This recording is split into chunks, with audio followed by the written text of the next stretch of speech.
Samantala, DSWD nagpalabas naman ng mahigit 8 milyong piso para sa kanilang serbisyo caravan. Nagbabalik ang aming kasama si Pengalino ng Radyo ng Bayan Davao.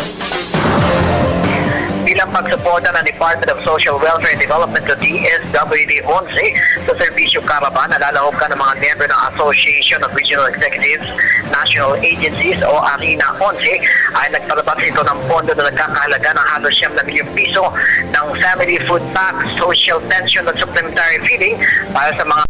ng Mako, Malagusan at Compostela Valley sa Biyernes na gaganapin Huwebes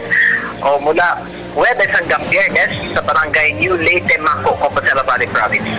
Ayon kay ARENA 11 Business Manager at DSWD 11 Regional Director Priscilla Razon na 4,000 food packs na may lamang 6 na kilong bigas, 6 na pakete ng noodles, 6 na sachets ng instant coffee, 4 na dilata ng sardinas at 4 na dilata ng corned beef, kung saan 7 ng mga kababayan nito o kabayan nito sa Mako at 3 sa Malagusan ang makakatanggap ng mga ito.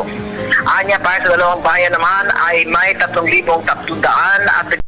ng mga batang naka-enroll sa mga daycare centers ang ipapasa rin. Ito ay ang mahigit 4 na milyong halaga ng supplementary feeding at babayaran din sila sa first quarter ng mahigit 2,000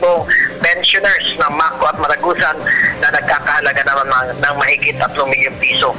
Ang pagsasagawa ng serbisyo caravan ng ARENA 11 ay para mailapit sa mga mamayan sa malalayong lugar ang tulong ng pamahalaan sa iba't ibang bahagi ng Rehiyon 11 na ngayon ay nasa 13 beses na, kung saan kabilang din na magbibigay serbisyo ang puwersa ng 1001st Infantry Brigade sa pamumuno ni Colonel Casiano Manilla at iba pa. Bayan, Pengalino, Radyo ng Bayan, Davao.